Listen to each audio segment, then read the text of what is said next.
Pansin ninyo, patay na ang akasya pero yung balete ay buhay pa din. Tignan nyo.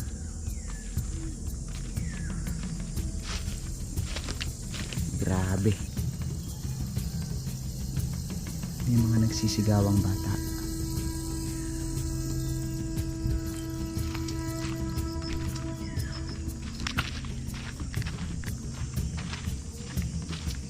So ibig sabihin yan, kapag nagbaha, pag taglakasan ng baha, itinatawid nila to. Yan. Pero bago lang ito, anong kayang dahilan bakit nila tinatawid to? Ayan oh. So pwede naman kasing dumaan dito. 'Di ba ang creepy? Tignan nyo naman. Yung balete talagang nabuhay na talaga dito oh. Matagal na to mga kalahi. Ito dati maitulay ito. So can you imagine, ito yung balete. Balete na lang yung nag-uugnay dito sa sapa na ito para lang makatawid ang mga tao dito. Talagang kakaiba. Ano yun? May naririnig ba kayo mga kalahi?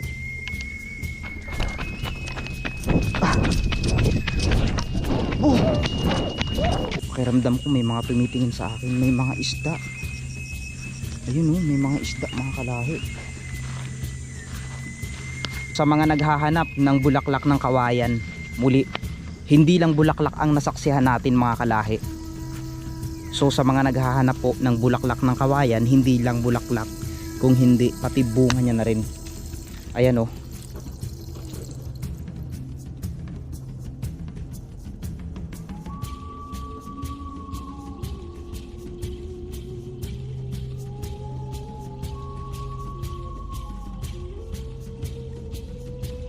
Grabe, napakatahimik. Halos walang tao na dito ngayon. Grabe oh. Bago natin sisimulan ang episode natin ngayon mga kalahi, ay may isang katanungan muna ako na tatanungin sa inyo. Naniniwala ba kayo sa biringan? Alam nyo ba na ang paniniwala ng mga iilan ng mga tao na ang dulo daw na ito ay may tinatawag na biringan, sapagkat dito daw natin makikita ang mga dambuhalang puno na tila daang-daang taon na ang nakalipas, hanggang ngayon ay nabubuhay pa rin. Ipapakita ko sa inyo ang isang napakahiwagang bugtong ayon na ito na pinaniniwalaan nila noong araw na dito daw naghihintay ang isang babaeng nakakulay puti. Dito daw madalas nag-aabang sa mga taong dumadaan dito.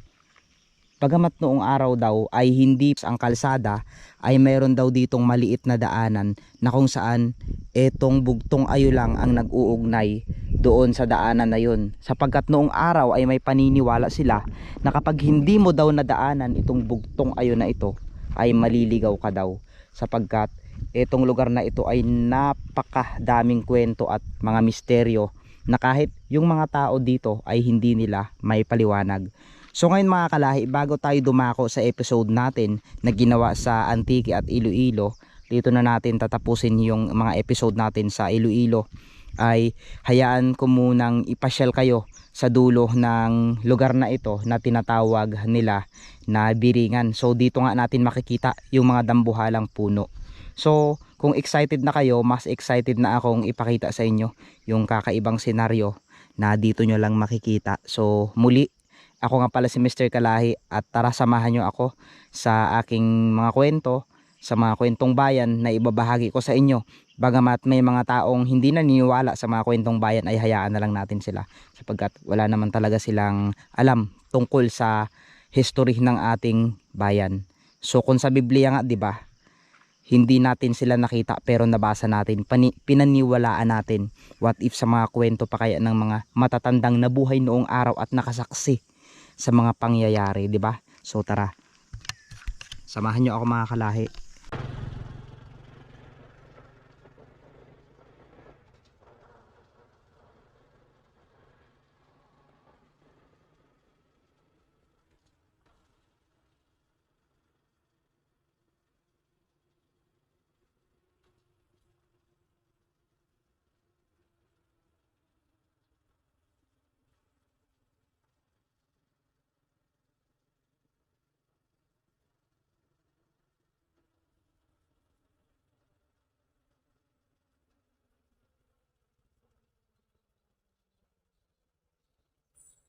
Napahinto ako dito, mayroon ako napansin. Sana napansin nyo rin. Grabe, napakaganda dito mga kalahi. Tingnan nyo, di ba? Tila parang paraiso talaga kapag nandito ka. Talagang makikita mo yung kakaibang lugar. So, dinaan ko lang kayo dito para sabihin sa inyo na dito rin daw yung isang senaryo na hindi maipaliwanag ng isang nakausap natin, na dito daw siya inabangan ng isang babaeng nakakulay itim. Bagamat gabi yon ay hindi niya na naaninag, pero hindi na siya tumuloy. So tara.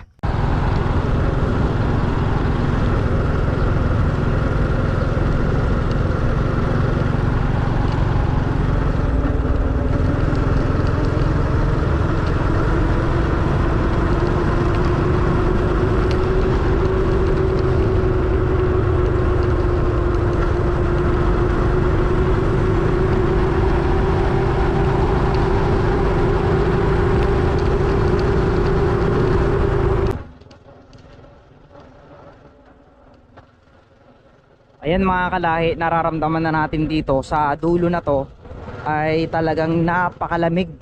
Hindi mo ma-explain kapag personal kang nakapunta dito. Wow, tignan nyo yung bahay. So ibig sabihin pala, kahit sa dulo ng mga strukturang ito ay talaga namang mayroon pang mga nakatira. Tignan natin kung totoo nga yung sinasabi nila na mayroon daw ditong isang lugar na misteryoso. Oh my God. So totoo nga mga kalahi.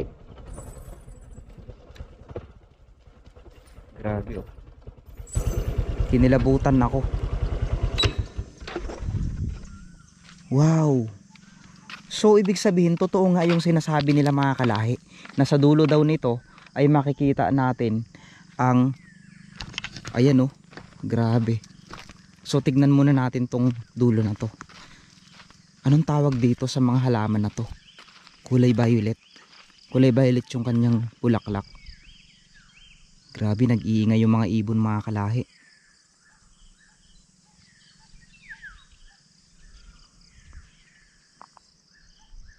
Halatang halata talaga sa lugar na ito na maraming mga kakaibang elemento na nag-aabang sa atin.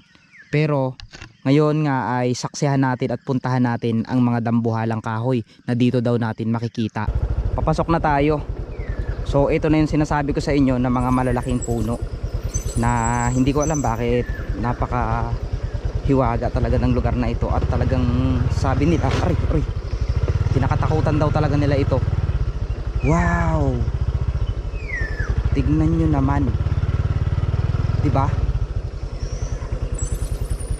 Sino naman kasi ang hindi mamangha sa ganito kagandang lugar? Hindi ka matatakot pero mararamdaman mo yung mga presensya ng mga taong nakatira dito or elemento. Grabe. So can you imagine may gantong lugar dito?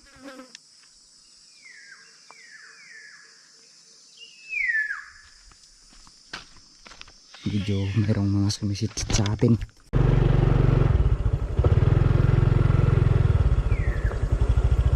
Wow, ang lamig. Grabe. Ang lamig dito mga kalahi. Yun, may tubig. Oh no, oh no.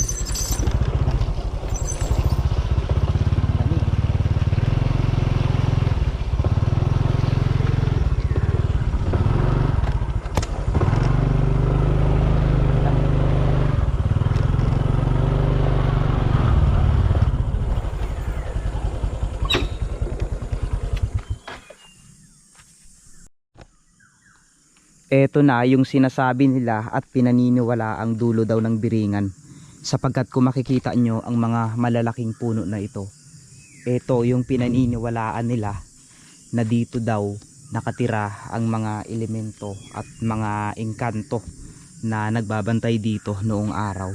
Bagamat yun ay kwento-kwento, ay hanggang ngayon nabubuhay pa rin, lalo na sa mga taong nakatira dito. Pero isa lang mga kalahi ang napansin ko, hindi na akasya ang nabubuhay dito sapagkat binubuhay na lang siya ng isang balete.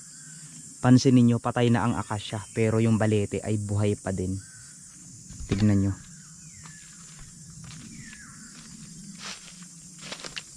Grabe. So eto na.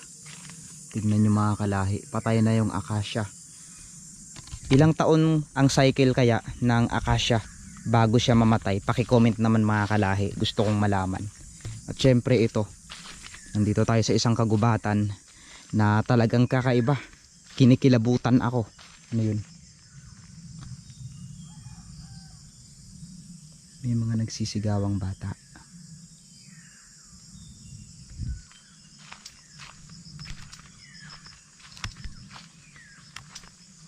Ano yun? Wow, grabe, tignan nyo naman. Hindi basta-basta ang taas na to mga kalahi. Ang laki na to kung iisipin nyo. So kung sa malipitan, ito siya. Tignan nyo, grabe. Can you imagine, may ganito kalaking, ayan, ang laking puno, 'di ba? Kahit siguro yakapin ko ito, siguro mga tatlong ako na paulit-ulit na. Ang tabi-tabi lang po. Ay putik, grabe. Tignan nyo. Grabe. Sana hanggang sa susunod na henerasyon ay mabuhay pa rin tong akasya na to. Grabe. So dako naman tayo dito sa area na to. Ito noon mga kalahi yung kinakatakutan ko, dahil talagang masasabi mo talagang kakaiba yung lugar, sapagkat ayun, meron talaga akong mga naririnig dito dati. Hindi ko nga alam bakit ngayon kusa na lang silang nawala. Tignan nyo naman, ang creepy. So may tulay tayong makikita dito. Ayan. So ibig sabihin yan, kapag nagbaha, pag taglakasan ng baha, itinatawid nila to. Yan. Pero bago lang ito, anong kayang dahilan bakit nila tinatawid to? Ayan oh. So pwede naman kasing dumaan dito. 'Di ba ang creepy? Tignan nyo naman. Yung balete talagang nabuhay na talaga dito oh. Matagal na to mga kalahi. Ito dati may tulay ito. So can you imagine, ito yung balete.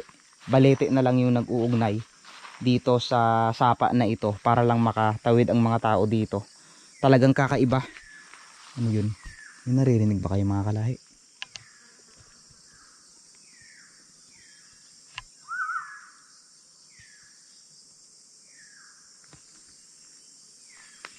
Dako tayo dito.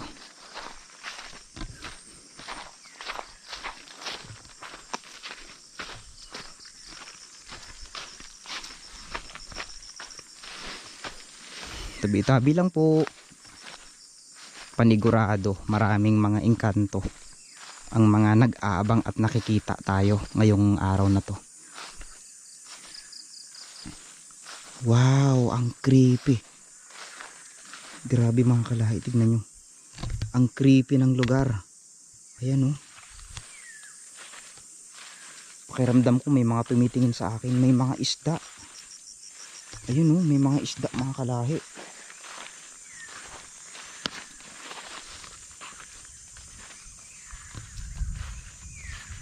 May mga isda na nabubuhay dito. Ayun. Grabe.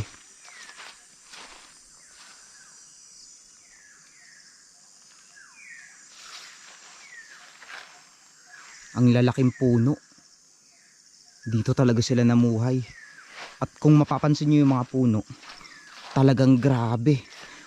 O sa mga naghahanap ng bulaklak ng kawayan, muli, hindi lang bulaklak ang nasaksihan natin mga kalahi. So sa mga naghahanap po ng bulaklak ng kawayan, hindi lang bulaklak, kung hindi pati bunga niya na rin. Ayan oh, bunga ng kawayan mga kalahi.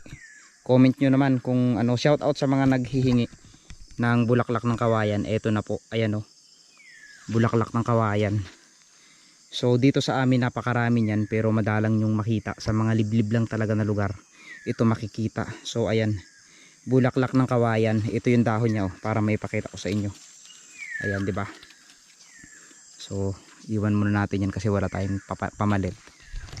So tara mga kalahi, dahil dyan at naikwento ko na rin sa inyo yung tungkol dito sa sinasabi ko, ay dako naman tayo sa Iloilo kung ano nga ba ang kaganapan namin doon, para makita nyo rin kung ano yung naganap sa amin nung nakaraan.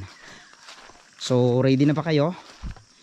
Kung ready na, maraming salamat sa panonood nyo sa episode ko na ito. Okay, in 3, 2, 1